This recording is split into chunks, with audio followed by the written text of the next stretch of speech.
Olá, um grande abraço.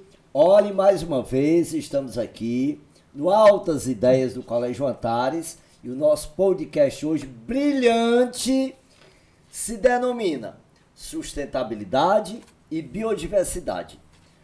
2 pontinhos, sobrevivência e evolução. E quem está enaltecendo aqui primeiro hoje o nosso podcast é a professora Adriana de Sá. Adriana, muito obrigado aí por sua competência, todas as suas habilidades e a sua presença, sempre muito marcante, viu? Eu que agradeço, professor Gugel, de compor esse debate tão interessante, um tema tão pertinente, né, para a sociedade em geral.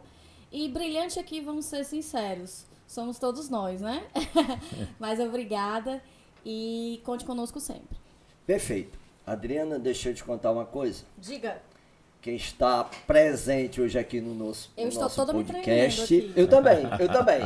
Olha, eu vou falar aqui emocionado, mas é o professor Arthur José Vieira Bruno, é pedagogo, natural de Fortaleza. Em termos de história, tem 45 anos como educador. Apenas. Já foi deputado federal, 4 vezes deputado estadual e 2 vezes vereador de Fortaleza. A estrada é longa, não é não? Em 2015 assumiu, olha, Adriana, olha a responsabilidade, a Secretaria do Meio Ambiente do Estado do Ceará, onde foi muito bem assumida, onde passou 8 anos. Atualmente, o Bruno é assessor de assuntos municipais da Casa Civil, escreveu 10 livros, tá, Adriana? É membro da Academia Fortalezense de Letras e sócio efetivo do Instituto do Ceará, Histórico, Geográfico e Antropológico. Foi condecorado com as medalhas João Otávio Lobo, da Assembleia Legislativa do Ceará, e Paulo Freire, da Câmara Municipal de Fortaleza, por seu trabalho em prol da educação, e com a medalha Chico Mendes, viu? Da Assembleia Legislativa do Ceará, por sua luta em defesa, aqui tem escrito assim, do meio ambiente, eu diria, da vida. Da vida, com Adriana, certeza. eu vou pedir permissão a você e ao Bruno, para não continuar mais lendo a biografia dele, porque senão termina o tempo do podcast. Sim, imagina.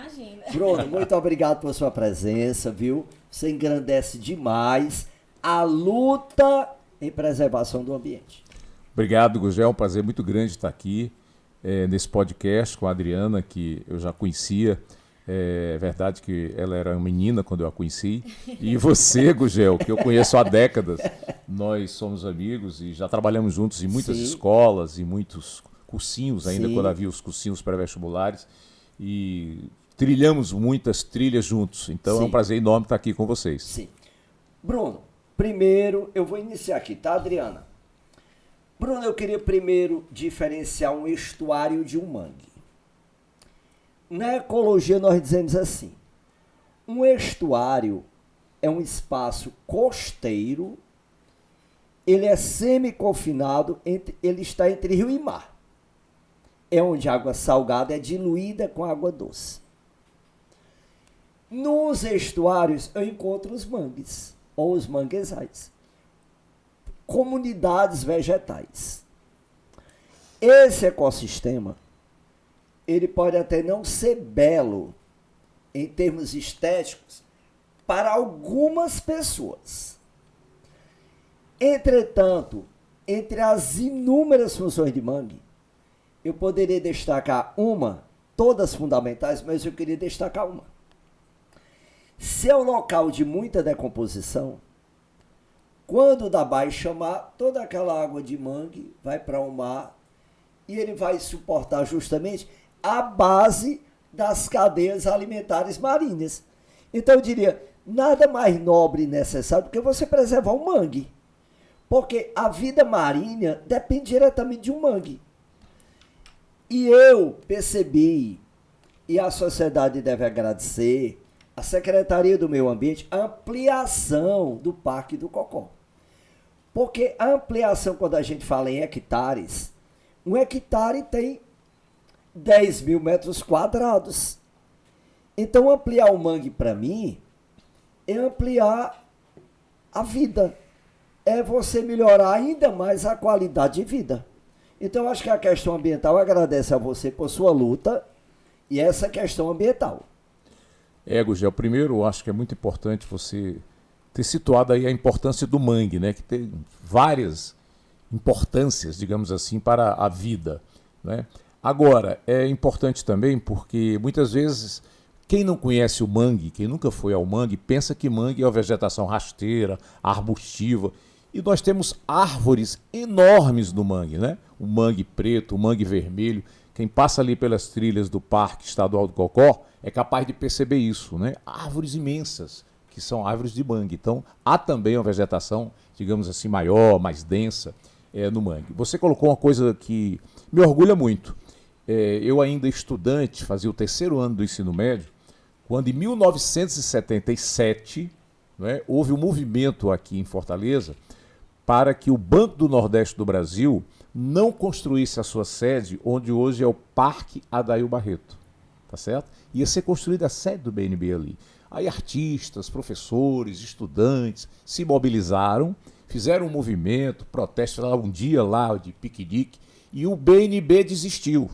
Com isso, em 1977, o então prefeito Evandro Aires de Moura, né, ele criou o primeiro Parque do Cocó, de 10 hectares, que é a área do Adail Barreto. Depois, o prefeito Lúcio Alcântara, que veio em seguida, ele urbanizou a área e criou o Adail Barreto, na área que foi estabelecida para ser o Parque do Cocó. Ora, aquilo foi tão importante que a população começou a perceber que Fortaleza tem muito mangue. Fortaleza é uma área de muito mangue. Na verdade, Fortaleza, Gugel, ele fica entre 2 rios, né? Você tem ali na fronteira oeste com Caucaia o rio Ceará, que tem um mangue belíssimo, e aqui eu indico aqui um passeio de barco belíssimo aí, para quem está nos ouvindo, fazer esse passeio de barco, quem fez, né, Adriana? Você já fez, é muito bonito, ali tem muito mangue ali, na Barra do Ceará. Pronto. Tem um passeio também, isso, né, pois é. Então, o Fortaleza fica entre o rio Ceará e o rio Pacuti. O rio Pacuti faz fronteira entre Fortaleza e Aquiraz. Olha que coisa interessante. Fortaleza é uma cidade entre rios. E no meio, pelo meio, nós temos a bacia do Rio Cocó. E uma coisa que me orgulha muito, porque a partir de 77 começou um grande movimento para que se criar um parque mesmo, para valer, bem maior do que aquele parquezinho pequeno de 10 hectares. Veja bem, essa luta levou 40 anos, começa em 1977, e em 2017, o então governador Camilo Santana, que é hoje o nosso ministro da Educação, né, teve a decisão política, a determinação de criar um parque estadual do Cocó, que hoje ele tem 1.581 hectares. Você acabou de dizer que o hectare é uma área de 10 mil metros quadrados, sim, né? Olha lá, 1.581 hectares. O Parque Estadual do Cocó, ele começa na fronteira com o Maracanaú, ali no anel viário, né? Aí vem ali, tem aquela barragem ali do Cocó, vem durante o parque, ele acompanha os 20 quilômetros do Rio Cocó em Fortaleza até a foz, né, até a foz do Rio Cocó, que fica ali entre Cacipesca e Sabiaguaba. Essa área, essa poligonal, tem 1.581 hectares. Quando a gente chega de avião em Fortaleza, o que a gente vê é um verde, não é? Aquele verde imenso, é o Parque Estadual do Cocó, hoje uma área preservada. Nós conseguimos que a União fizesse a concessão, o governo federal, para o estado do Ceará, né, doando essa área para o Parque Estadual do Cocó. Então foi uma grande luta, uma grande conquista da sociedade, porque durante décadas a sociedade lutou por isso, né? Houve decretos anteriores em outros governos, o governo Tasso Gereissati, governo Ciro Gomes, mas aqueles decretos, eles nunca tinham conquistado essa área de forma definitiva. Hoje, essa área está conquistada de forma definitiva, tem um plano de manejo, né, que foi feito de forma bastante democrática, com a participação da sociedade, das entidades ambientais, enfim, da OAB. Foi um debate muito interessante. Né? Hoje você tem uma gestão e hoje a sociedade tem um parque com vários equipamentos de esporte, de lazer, né, para o usufruto da população. Ele tem, além da função ecológica dele, entre outras, uma função urbanística também. aquele domingo que a família vai ao Parque do Cocó. Viva o Parque. Fundamental, Sim. Viva o Parque, não é, Adriana? E é uma questão também que vai ao encontro das demais dimensões da sustentabilidade. Ter esse apelo popular, você poder utilizar esse espaço verde de uma maneira cidadã, isso é bem importante, porque aí a gente valoriza o cultural, o social. Querendo ou não querendo, também tem um direito à cidade aí sendo exercido, né? Isso é bem importante também, a gente criar esse domingo no parque, como o professor Gugel falou. Bruno, eu vou citar para você e para a Adriana aqui, para quem está nos ouvindo, uma estatística que eu vi há alguns 40 anos atrás. Em toda a extensão do Rio Cocó, havia o equivalente a 10 mil famílias e cada pescador na época, Adriana, retirava o equivalente a 10 quilos de pescado do mangue. Uhum. Se essa família tem 5 pessoas, olha quantas pessoas este mangue já não alimentava. Isso. Por isso que eu costumo dizer assim, preservar o mangue é preservar a vida e garantir qualidade de vida. Agora eu queria que você me desse um dado aqui, Bruno. Existe também uma conservação de transição, não tem? Tem. Porque o mangue ele vai precisar de, nesta transição, neste afloramento, que ele não seja poluído de maneira nenhuma. Muito bem. Você colocou uma coisa muito importante. E eu tive o privilégio de ter representado o Ceará na Câmara dos Deputados, né, como deputado federal, no momento em que foi votado o Código Florestal. O atual Código Florestal do nosso país, ele foi votado em 2012, né? E eu participei desse debate, eu estava lá, né? E nós lutamos muito por um Código Florestal que efetivamente preservasse as nossas áreas verdes, a nossa biodiversidade, né? E nós garantimos que o mangue é o que a gente chama de APP, é uma área de preservação permanente. Então não se pode construir em mangue, não se pode utilizar o mangue para atividades econômicas. Nem desmatar, né? nem poluir. Não pode desmatar, não pode poluir, não pode nada disso. É claro que é preciso muita educação ambiental, não adianta só uma lei, né? Nós temos que mudar o comportamento, a cultura das pessoas, das sociedades, e isso também é um dos objetivos do poder público, né? Fazer esse trabalho de educação ambiental, que é um desafio. Quando a gente fez o plano de manejo do Parque Estadual do Cocó, a gente garantiu que as comunidades tradicionais permanecessem, porque veja bem, durante todos esses anos, muitas famílias foram ocupando áreas do Cocó, né? Qual era o nosso grande medo? É que com o tempo ficasse pouca coisa dessa área verde, desse mangue, enfim. Por isso que foi fundamental essa decisão política de realmente fazer a regulamentação do parque. Bom, muito bem. Então, quando a gente fez isso, a gente viu que lá nós tínhamos em torno de 1.200 famílias ocupando, morando, vivendo, pequeno comércio, né? E quando a gente fez o plano de manejo, a gente contratou um trabalho para ver quem era que era a comunidade tradicional. Quer dizer, qual era aquela comunidade que vivia ou como marisqueiro, ou como pescador ali de sobrevivência, né? Ou tinha lá o seu pequeno comércio, ou o seu pequeno restaurantezinho ali, popular e tal. Então a gente garantiu em torno de 200 famílias que permanecessem no parque. Vimos a viabilidade jurídica disso e 800 famílias que não deveriam estar lá. Bom, mas também o que é que a gente fez? A gente começou a perceber que, como é que nós vamos tirar 800 famílias? Elas vão viver onde? Então, o que é que nós fizemos? Nós congelamos.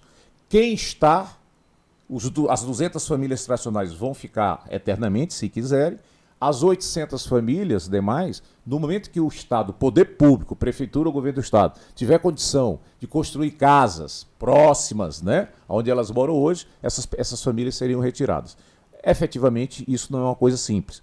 Mas nós congelamos, não se pode mais construir. Então, semanalmente, tem uma equipe da Polícia Ambiental, juntamente com os monitores ambientais do parque, eles fazem uma fiscalização nessa área para evitar que novas construções ocorram. Porque se a gente não fizesse isso, né, daqui a pouco, enfim, nós teríamos aí mais centenas de famílias ocupando o espaço e o parque ficaria numa situação muito delicada. Então, não é simples, não é fácil você você, ao mesmo tempo, você garantir uma qualidade de vida para as pessoas e, ao mesmo tempo, garantir a qualidade de vida para o restante da biodiversidade, que é o vegetal, os animais. Ali existem animais de várias espécies, né? E eles precisam, efetivamente, de sobreviver. Mas só sobrevive se o homem não estiver lá com as suas atividades econômicas. Você tem que respeitar o período de reprodução daquele crustáceo. Exatamente. Sim.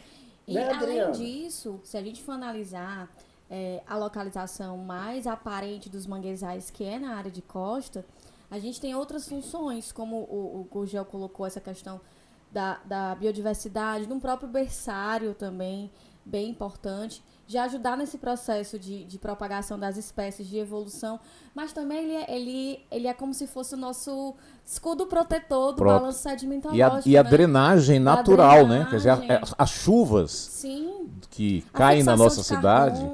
Isso, exatamente. E você colocou muito bem a importância do mangue. Já pesquisadores, né, Adriana? Você sabe muito bem, você e Gurgel, que são da área, que o mangue ele capta mais carbono do que a floresta amazônica, por exemplo. O manguezal tem essa capacidade, né, de captar o carbono, que é isso que nós precisamos fazer. Na nossa atualidade, por essas questões de problemáticas de concentração de gases atmosféricos prejudiciais, o GES, isso é de suma importância. Então, retirar mangue é retirar também a possibilidade da gente ter uma melhor qualidade de vida. Perfeito. Bruno, mangue é tido, viu, Adriana, como aquele ecossistema de maior produtividade. A questão da produtividade sugere a capacidade de síntese de matéria orgânica, pois o carbono retirado, que até purifica o ar de Fortaleza, é o CO2, ele é reduzido ao carboidrato. Aquele oxigênio que nós respiramos, ele já vem da molécula de água do processo fotossintético. Perfeito. Agora, um detalhe, Bruno, interessante já existe hoje muita conscientização, até de quem mora no próprio ambiente, de ter a consciência de respeitar a época reprodutiva daquele animal.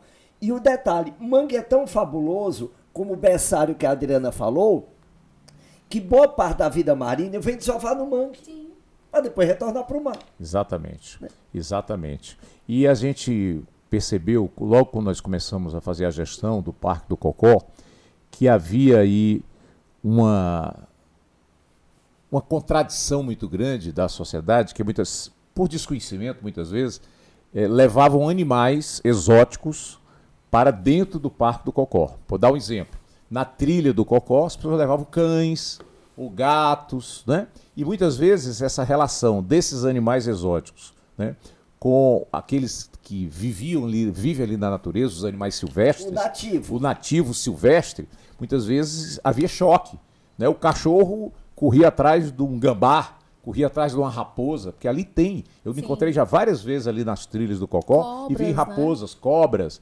então, e às vezes o contrário. Quando a gente começou ali, havia muitos gatos que eram abandonados no Cocó. Né? Hoje, felizmente, isso diminuiu consideravelmente, até porque nós colocamos câmeras também de vídeo monitoramento no Parque do Cocó, e aí quem cometer, porque abandonar animal exótico dentro de uma área de preservação é crime, né? Está no Código Ambiental, é crime. Então nós temos câmeras, nós temos a Polícia Ambiental, nós temos os monitores que observam isso. Então quando a gente foi fazer o plano de manejo, a gente colocou, não se pode levar animal exótico, cachorro, gato, para dentro do parque. Essa relação com os animais silvestres é muito complicada, não é? Porque eles são animais. Então isso foi difícil, porque muita gente estava acostumada a levar o seu cão, passear com o seu cão lá nas trilhas. Pode passear ali no calçadão, na parte externa do Cocó, não tem problema, mas lá dentro das trilhas isso não é permitido. Então, até a população se acostumar com isso, nós tivemos alguma dificuldade no início, né? Porque as pessoas nem pensavam o mal que estava trazendo, até afugentava os animais silvestres a presença de um animal exótico, de um cachorro, ou de um gato, ou de um animal que não fosse da natureza daquele local. Inclusive, Bruno, Adriana, o mangue vermelho que o Bruno falou no começo da explanação dele, denomina-se de Rhizophyra mangli. Tem aqueles risóforos que ali é uma extensão de caule. Bonito, né? Não é? Bonito. Aquelas raízes externas, né? Exatamente. Então, aquele caranguejo que vai subir naquele risóforo, ele é quem está adaptado àquele ambiente. Exatamente. Pela temperatura, pelo pH, pela lama, ele é quem está adaptado a penetrar na lama para ele se alimentar ali. Não é? Inclusive, ele é um detritívoro. Bruno, aquele que chega ao mangue, viu, Adriana? Aquele odor fétido, entre aspas, é fruto da decomposição. Perfeito. Porque o material simplificado vai chegar todo ao mar. Então eu digo assim, então o potencial pesqueiro de um litoral, ele vai depender do estado de preservação dos seus manguezais. E aí, no que você falou muito bem, Bruno, a sociedade, essa mobilização dela é fundamental nesse sentido. Né? E o detalhe, se o nosso tema aqui inclui a sustentabilidade vai levar em conta as gerações vindouras. Sim. Né? Que as pessoas que vêm vão precisar de um ambiente. Não é à toa que o Parque do Cocó hoje é a maior área verde de Fortaleza. Perfeitamente. Não é assim? É assim mesmo. E o mais interessante nessa questão da conscientização ambiental, como posso chamar de professor, Pode, né? deve.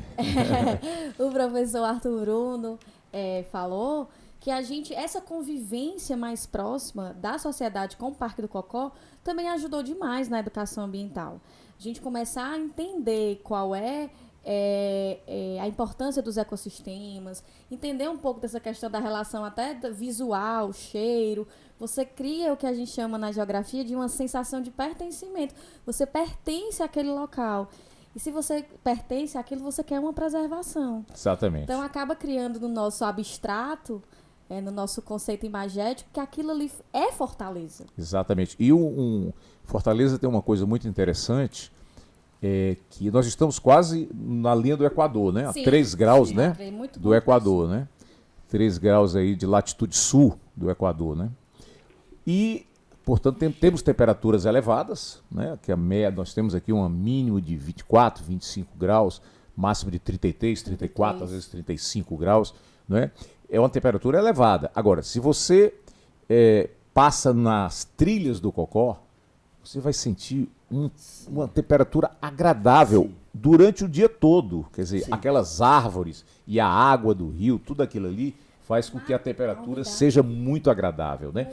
E acaba que essa área de mangue, essa área do rio, a bacia, há uma ventilação que entra por ela. E isso faz com que a nossa cidade não seja insuportável. Há cidades do interior do Ceará que você não suporta, porque não tem, né, essas áreas verdes que nós temos aqui. Então, tem uma função também de urbanística, né, e de sustentabilidade de vida, né, de ser um clima agradável mesmo. Né?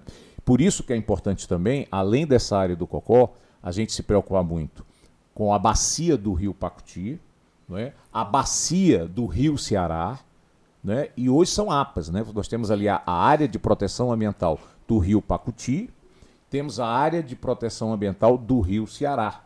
Temos também um parque muito importante, quase dentro de Fortaleza, que é o Parque Botânico do Ceará, em Caucaia, que nós fizemos uma grande reforma, hoje está um lugar muito agradável. O maior viveiro do estado do Ceará está lá, né?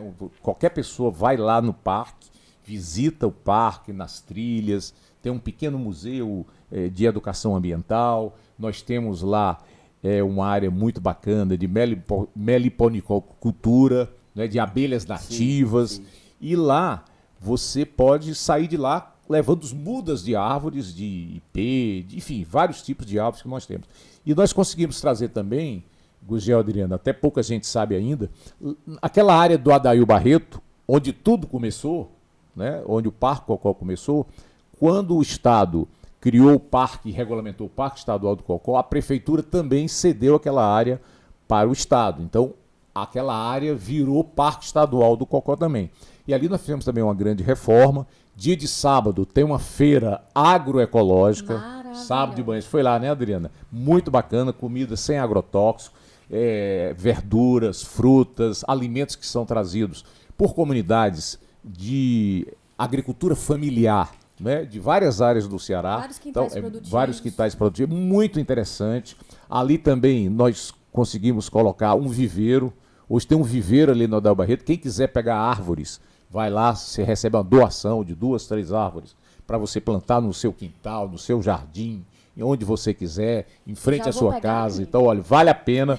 É um local segurança. Né? Nós temos a Polícia Ambiental ali, tanto na área ali da Padre Antônio Tomás. E uma coisa interessante também, porque quando nós começamos a nossa gestão, nós tínhamos aquela área ali da Padre Antônio Tomás, onde normalmente as pessoas acham que o Cocó só é ali, né? Que tudo começou ali, junto com o Adair Barreto. Mas nós fizemos o quê? Criamos alguns equipamentos na área externa, sem fazer nenhum desmatamento. Colocamos quadra, campo de futebol, locais para lazer, para esporte, né? No Adair Barreto nós fizemos uma grande reforma lá também. Em todas essas áreas tem academia de ginástica, né, para as pessoas se exercitarem, fazerem a sua caminhada, a sua corrida. Mas nós levamos também esses espaços para bairros periféricos. Então ali na Aerolândia nós fizemos uma grande reforma lá, com vários equipamentos. São João do Tauape, onde havia uma antiga fábrica de óleo, nós fizemos lá também um equipamento de esporte, lazer, com areninha, também sem fazer nenhum desmatamento, isso na área externa. Fizemos também no Tancredo Neves, ali pela BR-116, você, quando passa lá você vê isso. Levamos também para o Dendê, que o Dendê também, inclusive está sendo feita uma praça mais infância lá na parte externa, que é também dentro do Parque do Cocó. Levamos também ali para Sabiaguaba, e em Sabiaguaba nós passamos a ter ali uma experiência muito interessante, porque ali havia, não sei se vocês lembram, barraqueiros, pessoas que tinham lá suas barracas na beira do rio. Sim. Isso sem nenhuma infraestrutura, sem esgotamento sanitário. Então nós fizemos um grande acordo, são 17 barraqueiros, e criamos ali o complexo gastronômico e ambiental da Sabiaguaba. Quem não foi ainda, tá certo? Eu dou essa dica aqui de passeio ecológico. Vale a pena, não tem aquela duna ali da Sabiaguaba, que hoje virou um programa, né? De domingo as pessoas vão muito lá, porque é uma paisagem linda, você vê a área toda verde em frente, porque ali você tanto vai encontrar a APA da Sabiaguaba, né? Como vai encontrar o Parque Estadual do Cocó. Então aquela área você sobe na duna, você pensa que não está em Fortaleza, né? Havia aquele verde maravilhoso. E ali, essas 17 barracas, nós criamos esse complexo ambiental e gastronômico. Criamos ali um pequeno museu sobre a cultura, os valores, né, os costumes da comunidade da Sabiaguaba, e cada família que tinha lá uma barraca ganhou um local específico. Eles foram treinados pelo Estado, capacitados, e hoje eles oferecem lá comidas de altíssimo nível, tá certo? Então, um pôr do sol ali, depois da duna, você desce, né? Não sei se vocês já foram, mas já foi, Adriana. É muito bacana, e você sai de lá conhecendo a comunidade, como é que ela surgiu, quem foram os primeiros habitantes, o que é que eles fazem, as atividades econômicas dele. Então, é uma coisa muito interessante. E pode fazer o passeio de barco também no Cocó. Sim. Bruno, para mim o Parque do Cocó é uma sala de aula a céu aberto. Porque você naquele barco é diferente do aluno estar olhando o mangue no livro. Isso. Porque ele vivencia. Você mostra a planta, você mostra a Rhizophyra mangli, você mostra as adaptações da planta, o aluno pergunta, o aluno se entrosa com aquele conhecimento e você acaba valorizando a aula. E vê os animais, né? E vê os animais. Exatamente. As aves, os caranguejos. Fica vivo. E o barqueiro, que é o Tenente Araújo, ele o barqueiro, ele é um tenente aposentado da Polícia Militar. Há mais de 20 anos ele faz esse passeio de barco. Então ele dá uma aula, ele tem um conhecimento como pouca gente tem, como pouca gente da universidade, os intelectuais têm, porque ele vive o dia a dia do mangue. Então ele conhece como ninguém, na palma da mão, e ele dá uma aula. Quando o barco cabe em torno de 15 pessoas, vai o barqueiro, que é o tenente, e um assessor, um auxiliar. Então ele dá uma aula. Esse passeio ali, tem um passeio menor ali de 20 minutos, entre ali a Santana Júnior, não é? Com aquela avenida que agora eu esqueci o nome. Tomás, né? Padre Antônio. Não, você ali pertinho do Sebastião de Abreu. Sebastião de Abreu. Pronto, ali atrás do Iguatemi, Sim, né? atrás. Naquela ponte, o barco fica ali embaixo, Aí né? depois ele vai. Isso. Aí ele vai até a Santana Júnior e volta, é um passeio de 20 minutos. Mas ele pode também fazer um passeio maior, que dá um pouco mais de 1 hora, e vai até Sabiaguaba e volta pelo rio. E Gurgel, você não pensa que está em Fortaleza. Bruno, só vê verde, só vê água, só vê animais, só vê plantas, árvores. E junta, assim, faz uma junção dos conhecimentos que a gente precisa que o aluno e a sociedade tenha, que é a Isso. parte empírica Isso. e a parte conceitual. Ele Perfeito. traz as duas coisas, né? Perfeito. Então, realmente é uma ótima opção para uma aula de campo. Não só para uma aula de campo, mas para uma experiência de vida, né? De vivenciar. E o barco ele é adaptado a isso, para receber o estudante também. Isso, Né? sim. Ele vai com colete, a segurança, né? Bem Paga uma tranquilo. taxazinha pequena e para aluno da escola pública é gratuito, né? Mas para as demais pessoas é uma taxazinha pequena, é algo irrisório e não pesa no bolso. Sabe o que é que eu li uma vez? Que a pessoa que mora no mangue, a dependência psicológica, ratificando aquilo que a Adriana falou, é tão grande que se a pessoa se distanciar do mangue, é capaz de ter depressão. Sim. É o que o Tenente Araújo diz. O barqueiro diz, eu tenho que estar aqui todo dia. Ele vai todo dia, de segunda a segunda. E ele diz, inclusive quando não tem passeio de barco, ele faz a limpeza do rio. Foi um acordo que nós fizemos com ele. Foi uma concessão, né? Fizemos lá um acordo em que ele faz lá a sua viagem, cobra lá a sua taxazinha que é pequena, e ele faz a limpeza daquela área do rio em torno do passeio de barco, tá certo? Então, ele diz isso para mim, olha, eu não consigo ficar um dia sem vir aqui. Bruno, pois os professores atualmente têm se voltado muito para essa questão da conscientização ambiental. Estamos trabalhando muito na questão da mudança do que é progresso para sustentabilidade. Se é para melhorar a condição de vida, destruindo o meio ambiente, isto é incompatível. Totalmente. Você só tem qualidade de vida com um ambiente sustentável.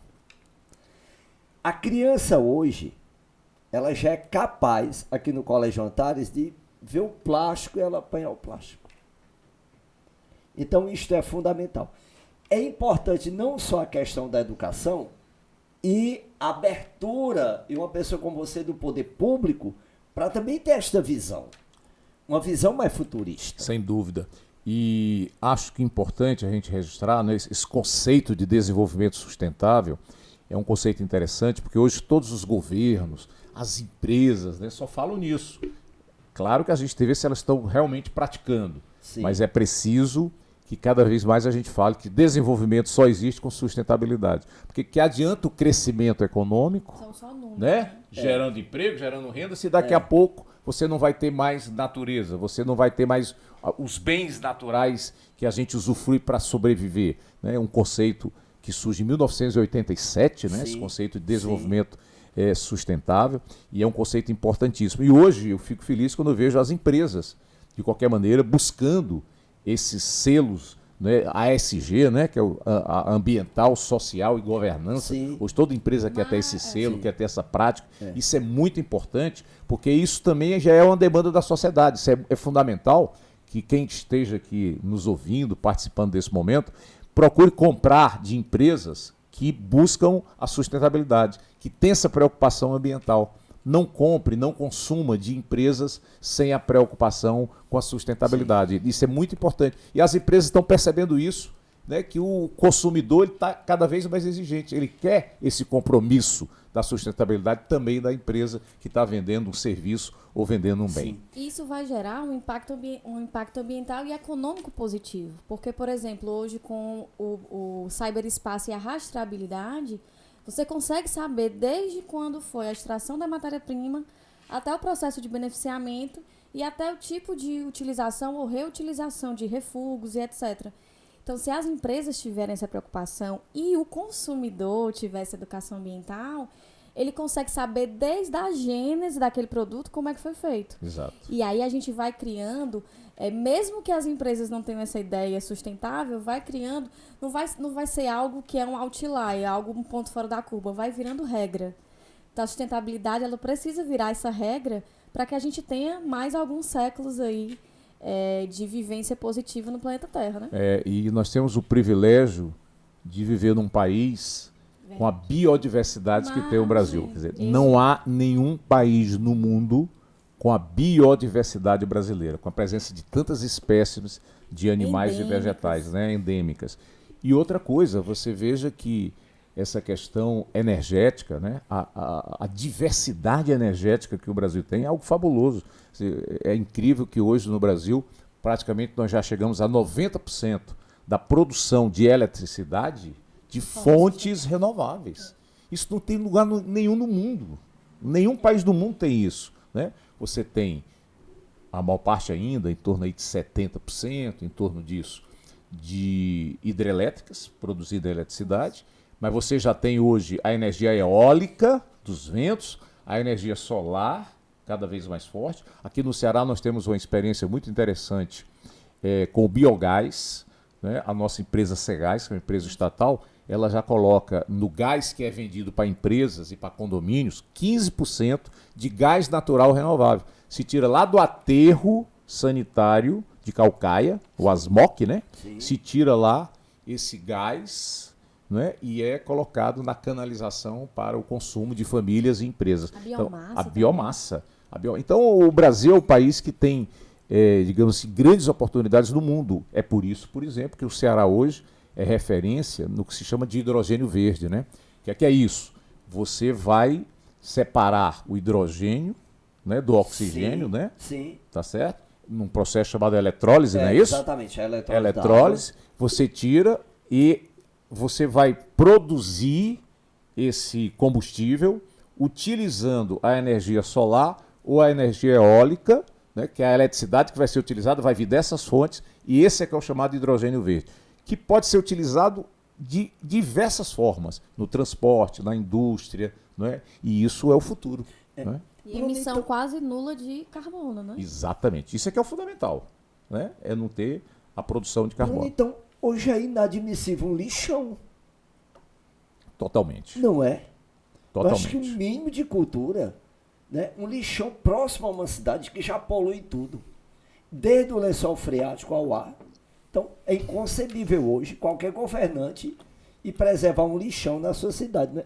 As alternativas existem e o país está muito bem adaptado a tudo isto, né? Ventos nós temos aqui à vontade, não temos, Adriana? Sim, temos. Constantes, o que é o mais importante, né? Ter a constância. A nossa própria localização latitudinal, longitudinal também nos ajuda bastante. A constância, a área extensa de costa.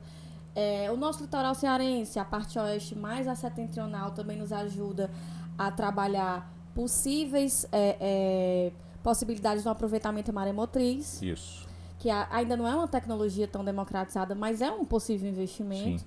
Essa questão do complexo do PECEM está investido no hidrogênio é super interessante. A questão das hidrelétricas, que a gente ainda tem uma dependência, como o professor Arthur Bruno falou, ela pode ser, não é que a gente vai deixar de utilizar, mas ela pode deixar de ser o nosso ponto de apoio e a gente ter uma diversificação maior. Isso. E trabalhar isso que o Gugel estava falando, né, professor Gugel, que a gente tem que pensar nas gerações futuras. Essa ideia imediatista, ela não tem mais como se sustentar. Então, trabalhar possibilidades. Sustentabilidade são opções positivas, né? Os R's, né? Reciclar, isso. Ressignificar, reorganizar. Tudo isso só vai ser concretizado se tiver uma mão de obra aí humana engajada para fazer isso acontecer. E vamos lembrar que o compromisso dos países que compõem a ONU, né? Vamos lembrar aqui da Conferência de Paris, de 2015, que é nós chegarmos em 2100, no final do século, né, com a meta de aumentar a temperatura média, e aí a gente está falando de 1850, né, até o final deste século, aumentando 1,5 grau, essa é a meta. Se chegar até 2, isso é suportável. Mas recentemente, agora essa semana passada, saiu um novo estudo que nós estamos caminhando para 2,5, tá certo? Ou mais. Ou seja, todos esses ciclones, todos esses eventos climáticos extremos que estão acontecendo, né, esses eventos eles vão acontecer cada vez mais por ação humana, né? Nós, seres humanos, estamos gerando mudanças climáticas, né? Os gases de efeito estufa cada vez mais fortes, presentes, e nós poderemos estar destruindo parte da biodiversidade. animais e vegetais não vão suportar e os homens vão ter muita dificuldade de sobreviver, nós seres humanos. Então, o que está em jogo hoje é a sobrevivência da humanidade. É isso que está em jogo hoje. Nós não estamos falando aqui de algo que seja de pouco alcance, é de muito alcance. Estamos falando de vida, não é? Se nós não tivermos compromisso com evitar as mudanças climáticas para esses extremos e garantir efetivamente a biodiversidade. O homem é um ser natural como qualquer outro. Ele é um heterótrofo, um aeróbio, depende de tudo de meio ambiente. E meio ambiente é quem vai nos fornecer tudo o que precisamos. Agora, Bruno, um detalhe interessante. Ainda bem, eu acredito que, embora tardiamente, aquela sensação de infinitude dos recursos naturais. Agora está mudando. Isso. Ele está vendo que a planta, a alga, o peixe, o crustáceo, ele precisa também ter um ambiente favorável. Exatamente. Exatamente. Não é? É isso. Então, esse conceito, porque na história da vida humana, o que se percebe é que o homem passou de um nômade, coletor, caçador, quando ele começou a ver que uma semente germina, ele começou a ficar egoísta. Mas agora ele está vendo que, depois que ele ficou mais sedentário, mais fixo, ele começou a ver que ele, como um ser natural, ele depende do ambiente para viver. Agora, Bruno, uma coisa que eu acho que deveria haver, assim, de mudança mesmo em relação ao município, que também é uma grande preocupação nossa, é a caatinga, o grau de desmatamento. Porque eu vejo a caatinga como um ambiente misterioso, endêmico, boa parte das plantas, do anfíbio, do réptil daquele ambiente é endêmico. Super ela adaptado, é insubstituível. Né? Então você precisa conhecer para preservar. Não é, Bruno? Exatamente. E o desmatamento está grande. Uma das boas decisões do Código Florestal, que nós tomamos em 2012, né, o atual Código Florestal do Brasil, é garantir, né, além das APPs, das áreas de preservação permanente, áreas que precisam, dunas, por exemplo, aqui no Ceará, nós avançamos muito, porque pelo Código Florestal é considerado área de preservação permanente a duna vegetada. Tá certo? A duna que não é vegetada, ela não está como APP no Código Florestal. Só que aqui no Ceará, por resoluções do Conselho Estadual do Meio Ambiente, a duna, seja vegetada ou não, ela tem que ser preservada. E nós estamos concluindo, falta só a votação na Assembleia, passamos 4 anos elaborando o zoneamento ecológico econômico do litoral cearense. Né? Nós temos 20 municípios no Ceará que tem praia. E tem mais 3 que ficam muito próximos, e o Ministério do Meio Ambiente considera esses 3 municípios também costeiros, que é Chaval, Eusébio e Pindoretama. Então, nós fizemos o estudo desses 23, definimos quais são as APPs nesses 23 municípios, detectamos os biomas existentes, onde é que tem mangue, onde é que tem, alguns até chega até ter caatinga também nas bordas, né? Mas uma coisa fundamental que a gente conseguiu no Código Florestal foi garantir as reservas florestais. Então, na Amazônia, por exemplo, né? Na floresta amazônica, qualquer proprietário que tenha lá um pedaço de terra, ele tem que preservar 80% das florestas. No Cerrado, que é um bioma também muito degradado e hoje muito utilizado pela agropecuária, né? A agricultura brasileira cresce principalmente no Cerrado hoje. Sim. Pois bem, lá no Cerrado a gente garantiu que qualquer proprietário tem que garantir que 35% das terras sejam de florestas. E nos demais biomas, 20%. Né? E talvez a gente não tenha tido força para poder conseguir preservar mais áreas da Caatinga. Né? Então, se alguém tem uma fazenda, uma propriedade na Caatinga, 20% tem que ser de floresta. Mas a gente percebe hoje que também é um bioma que está muito degradado. Recentemente eu vi pesquisas que mostram que em torno de 50% da Caatinga, né, já foram desmatados, 50%. Então, nós temos aí metade só da floresta de Caatinga no Nordeste brasileiro, né, e também ali no norte de Minas Gerais. O que vocês falaram é bem relevante. porque digamos, a falta de divulgação desse próprio bioma, essa questão do misterioso, como o Gurgel falou, muitas vezes a gente coloca como, para algumas pessoas leigas, um bioma meio que estéril. Marginal, né? Uma coisa assim, E parte, na né? verdade, se for analisar a quantidade de répteis, a questão mesmo migratória, o período de floração rápida, que eu acho a coisa mais linda do Basta uma processo chuva, né? evolutivo. Baixa chuva. Temos literaturas, temos cancioneiros, temos músicas. Isso para mim, para nós que moramos no Nordeste, é mais fácil de assimilar do que em outros pontos do Brasil. Então, realmente, o que o professor Arthur colocou, que futuramente, né, com algumas outras medidas, pode se tornar mais eficiente esse processo de preservação da caatinga. Mas, desmistificando aqui para a galera que está ouvindo a gente, a caatinga é extremamente rica, principalmente no setor pedológico. Apesar da gente ter alguns solos, alguns litossolos, que vão ter estruturas rochosas, de rocha nua, de alto intemperismo físico, mas a concentração de minerais é uma infinidade de riquezas. Não só para um possível processo de adicionamento de umidade e sedimentação, do que até para o próprio processo de extração e de geração de capital. Sim.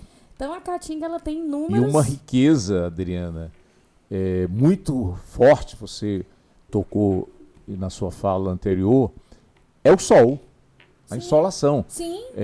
Nós estamos trabalhando agora no governo a ideia de que o agricultor, né, ele vai continuar plantando até por sua sobrevivência, né, aquela agricultura de sequeiro, que é uma agricultura não muito produtiva, mas ele pode também agora ter lá a venda do sol.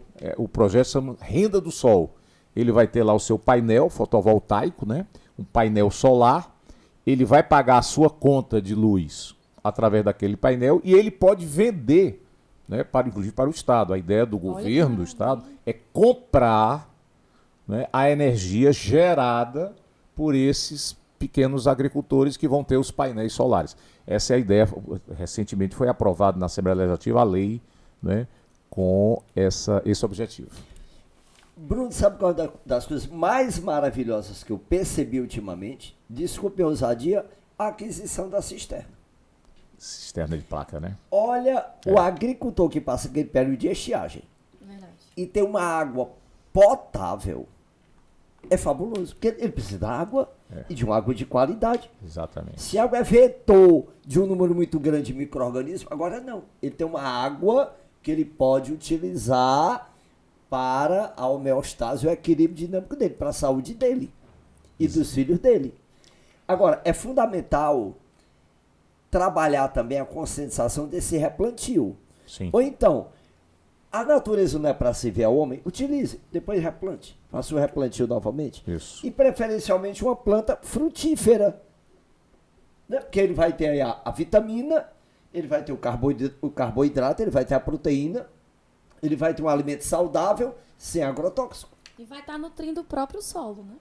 Exatamente, exatamente. Tem um viés de pesquisa que a gente tem na UFC, na UES, e creio que deve ter feito parte do seu plano de governo também nos projetos que o Arthur participa, que a gente chama de convivência com o semiárido. Essa questão de aquisição de cisternas, de entender o período de alta estiagem, o período que a gente tem a concentração de chuvas, isso é uma maneira de você conviver com esse ambiente que tem particularidades, mas que a partir daí você consegue extrair o máximo que você pode sem degradar. Então, essa questão de não apartar o homem do meio ambiente, é integrar. Um processo integrador, porém, com um saldo positivo na questão ambiental. Tentar ter o menor impacto possível, a mitigação dos impactos, né? Perfeito, perfeito, perfeito. Eu acho que há uma evolução, estamos longe do ideal ainda, mas veja, para as pessoas mais jovens, elas podem até ter dúvida em relação a isso, mas a Adriana é muito jovem, mas eu e o Gurgel vimos isso.